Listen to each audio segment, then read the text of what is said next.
नमस्कार दोस्तों, आज ये वीडियो केवल किसानों के लिए नहीं है, ये सभी लोगों के कॉमन इंडियन के लिए है कि किस तरह से आप गरीबी रेखा के नीचे धीरे-धीरे जा रहे हैं। ये 8वां पे कमीशन जो बिना धरना प्रदर्शन किसी के और ये लागू किया जा रहा है। मैं किसी सर्विसमैन या किसी के पैसे बढ़ने के खिलाफ़ नहीं हूँ। आप वीडियो में पूरा समझ जाएंगे।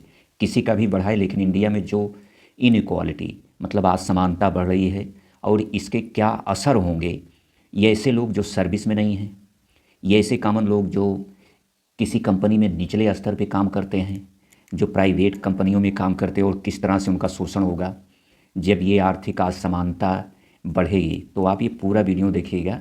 मैं इलाहाबाद विश्वविद्यालय से जो है पढ़ा हूँ और सिविल सर्विस की जो है तैयारी कर रहा था, लेकिन कुछ ऐसी फैमिली इशू हुई कि मुझे अंततः घर वापस लौटना पड़ा। और इस समय ऐसी ट्रेजेडी हुई कि मैं केवल फैमिली में 2 लोग बचा हूँ, बाकी सभी लोग समाप्त हो गए हैं।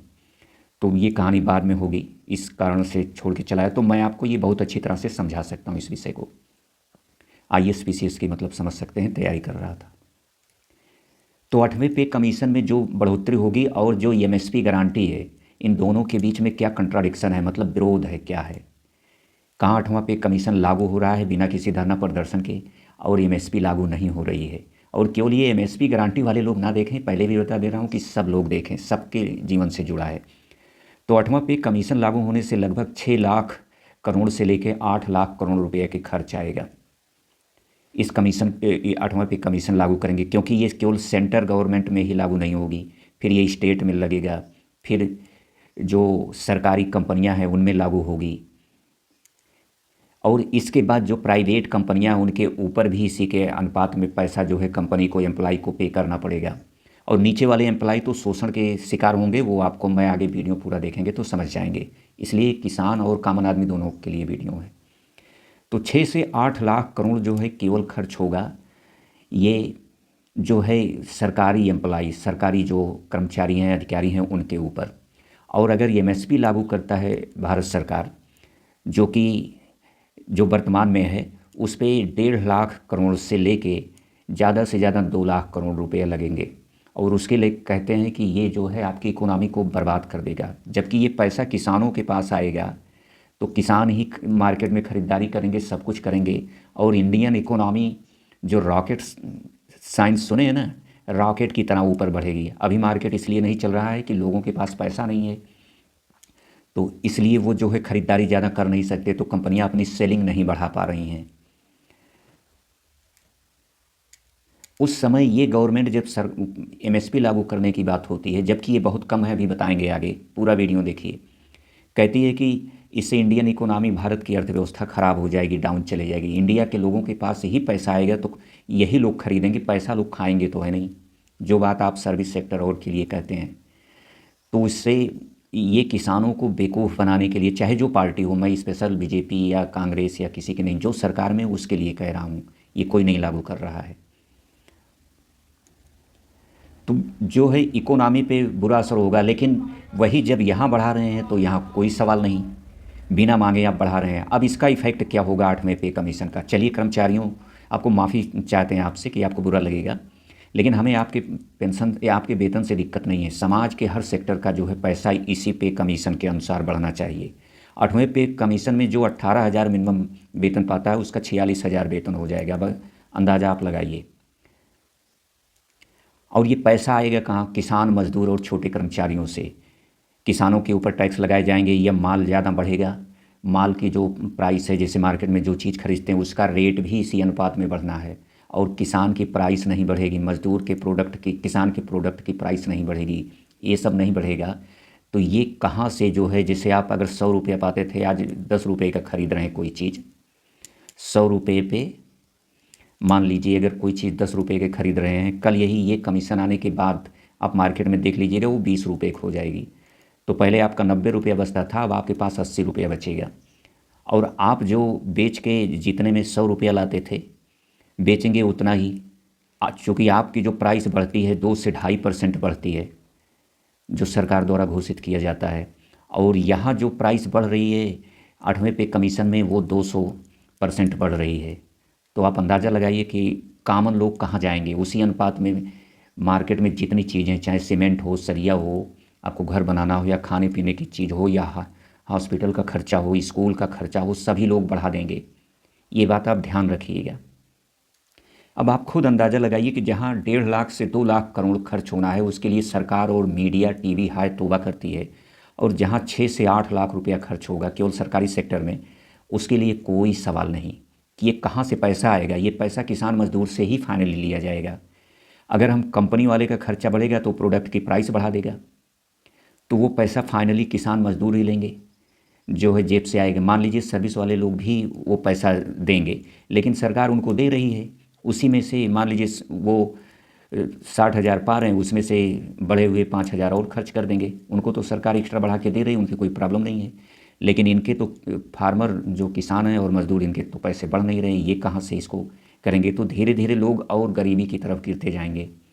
और ये एक ऐसा चक्रव्यूह है कि आप जितने दिन आपका टाइम बीतेगा उतना ही आप गरीबी की तरफ जाएंगे, चाहे जितना प्रोडक्शन कर लीजिए, आप कितना भी प्रोडक्शन बढ़ा लीजिए। आप जहाँ एक ही झटके में लोगों का 200% बढ़ गया, आपका 2.5 से 3% भी नहीं बढ़ता। आप 200% पहुँचने के लिए कितने साल लग जाएंगे आपके मूल्य की प्राइस, आपके जो पैदा करते हैं उसकी प्राइस बढ़ने में। तो आप बताइए इसको कैसे बीट पाएंगे और इसको कैसे हरा पाएंगे। और यदि आप मार्केट की दूसरी चीज़ 200% के अनुसार ना बढ़ती तो भी राहत होता, लेकिन ये सारी चीज़ें, हॉस्पिटल का खर्चा, सब कुछ, शिक्षा का, कपड़े का, जो भी होगा सब खर्चा आपका इसी अनुपात में बढ़ने वाला, सब लोग इसी अनुपात में बढ़ा देंगे। और ये 8वें पे कमीशन का पूरा पैसा किसान मजदूर की जेब से जाने वाला है फाइनली, क्योंकि लास्ट जो है कंज्यूमर, किसान केवल पैदा ही नहीं करता, कंज्यूम भी करता, उपभोक्ता भी है। तो इसके पास कोई ऑप्शन नहीं है, ये ही खरीदेगा, तो इसके जेब में पैसा बचेंगे ही नहीं। और पूरे भारत में जो सरकारी एम्प्लॉई हैं वो 4 करोड़ लोग हैं। 4 करोड़ पे इतना पैसा खर्च कर रही है सरकार। और इंडिया में 50%, कम से कम 60, मिनिमम कह रहा हूँ 60 करोड़ लोग फार्मर हैं और उनकी फैमिली है। इन पे कोई भी पैसा खर्च करने के लिए सरकार तैयार नहीं है, और मीडिया इस चीज़ को उठाती नहीं। मीडिया आपकी है नहीं तो आप उसे मत देखा करिए, जो मेन स्ट्रीम मीडिया है। अब बताते हैं कि आपको इंडिया में सरकारी वेतन कितना ज़्यादा है, और ये गरीब लोगों के ऊपर है। वही लोग पैसा पे करते हैं, जीएसटी पे करते हैं, सब कुछ। आज भी फार्मर किसी भी प्रोडक्ट को ख़रीदता है जो इम्प्लीमेंट होता है उस पर 28% टैक्स देता है, और अडानी भी कोई ख़रीदेंगे तो उनको भी 28% ही टैक्स देना है कंज्यूम करने के लिए, बाकी उनका टैक्स 25% है। तो आप अंदाज़ा लगा लीजिए कि सारा कुछ आपके ऊपर भार पड़ने। और दूसरा देखिए, जो विदेश में औसत जो सरकारी कर्मचारियों का वेतन है, उससे इंडिया के सरकारी कर्मचारियों का वेतन 7 गुना ज़्यादा है। अब आप अंदाज़ा लगाइए, और ये वेतन कॉमन आदमी के पैसे से ही दिया जा रहा है। 7 गुना ज़्यादा है। ये असमानता का सबसे बड़ा कारण है। चाहे अमेरिका को ले लीजिए, चाहे यूरोप को ले लीजिए, ऑस्ट्रेलिया को ले लीजिए, वहाँ से 7 गुना ज़्यादा सरकारी कर्मचारियों का, जो इंडिया में सरकारी कर्मचारी, उनका वेतन है। कई अर्थशास्त्रियों ने लिखा है कि अगर इंडिया के सरकारी कर्मचारियों का वेतन 25% घटा दिया जाए तो सरकार तमाम योजनाओं को, एमएसपी वगैरह को, हर चीज़ को लागू कर सकती है, और वो पैसा इंडिया में ही खर्च होने हैं। लेकिन वो ये नहीं कर रहे, 7 गुना ज़्यादा है। मान लीजिए वहाँ कोई 10,000 पा रहा है मिनिमम वेतन, तो इंडिया के कर्मचारी वो 70,000 पाएंगे। इतना डिफरेंस है। 7 गुना ज़्यादा देने की क्या ज़रूरत है। और है तो पूरे सब सेक्टर के लोगों को दीजिए, नहीं तो लोग कीड़े मकोड़ों की तरह इंडिया में आने वाले समय में लोग ज़िंदगी जिएंगे, उनके पैसे बढ़ ही नहीं सकते। मैंने बेल्जियम में देखा है, वहाँ के डेयरी फार्म वाले भी परेशान। उन इंडिया का जो 40 से 45 रुपया जनरल जो दूध है वो भी नहीं वहाँ मिल पा रहा, वहाँ 41 रुपया मिल रहा है, जबकि वहाँ का प्रोडक्शन कास्ट ज़्यादा है। तो पूरी दुनिया में जो अर्थव्यवस्था चल रही है, अब इस पे बात कर लेते हैं तभी समझ में आएंगे आपको। जो ये उदारीकरण की अर्थव्यवस्था 1990 में इंडिया में लागू की गई है, बाकी तो पूरे दुनिया में और पहले से भी यूरोप वगैरह में है, वो ये है कि देखिए सस्ता आपको मज़दूर मिल जाए, और जो है सस्ता जो है खाने की चीज़ मिल जाए। इसमें मज़दूर और किसान आ गए, और कृषि से ही कॉटन और सारी चीज़ें, इंडस्ट्री के लिए जो रॉ मटेरियल होता है जिससे दूसरी चीज़ें बनाई जाती है वो मिलती है। ये दोनों चीज़ इनको सस्ता चाहिए, इसीलिए इस सेक्टर को दबाया जा रहा है, नीचे किया जा रहा है। मज़दूरों की प्राइस नहीं बढ़ेगी, किसानों का मूल्य नहीं बढ़ेगा, क्योंकि इसी के ऊपर इंडस्ट्री इनकी निर्भर है। यहाँ सरकारों से बढ़ने नहीं देंगे और पूरी दुनिया की सरकार केवल उद्योगपति चला रहे हैं। ये वोट देने वाले लोग जो है सरकार नहीं चलाते, ये बात समझिए आप। इसीलिए पूरे विश्व के फार्मर और सामान्य लोग परेशान हैं। लेकिन इस स्तर तक असमानता और जगह नहीं है कि दूसरी जगह से 7 गुना ज़्यादा आपका सरकारी कर्मचारियों का वेतन है इंडिया में। पूरे विश्व में औसत जो वेतन है उसका 7 गुना ज़्यादा जो है इंडिया में है, और ये कॉमन आदमी के कास्ट पे है, और इनका कोई काम नहीं ये लोग करते। अब आपको बताते हैं कि इसके बचाव क्या है, आपके पास जो विकल्प हैं। तो विकल्प आप यही कर सकते हैं, अब आपके पास कोई चारा नहीं बचा, आप कितना भी प्रोडक्शन कर लीजिए। जब आपका 2 से ढाई गुना ही आपका प्रोडक्ट का, जैसे धान गेहूँ और जो भी पैदा करते हैं कपास कॉटन, ये बढ़ेगा 2.5 से 3%, और यहाँ 200 गुना एक ही साथ 200% बढ़ जाता है। तो आप इसको कितने साल में बीट करेंगे, यहाँ तक पहुँचेंगे? तो आप चाहे जितना प्रोडक्शन कर लीजिए, आपको गरीबी में ही रहना है। कुछ बड़े फार्मर को छोड़ दीजिए।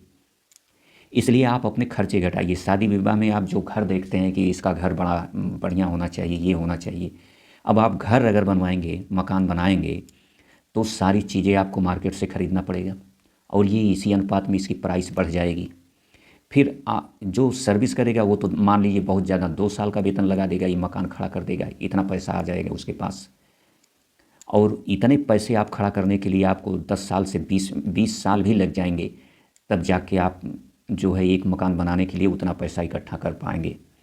तो इसलिए आप छोटे घर बनाइए, अपने आवश्यकता भर ही घर बनाइए, और बहुत ज़्यादा शादी में आप डिमांड मत रखिए कि बहुत फिनिश, बहुत वेल मकान हो, जिससे किसान आप मेहनत कम करे और जो है वो अपने पैसे को खाने पीने पे ज़्यादा खर्च करे। मेरी सलाह यही है फार्मर को। आप अमीर नहीं बन सकते, ये एकदम बिल्कुल नोट कर लीजिए।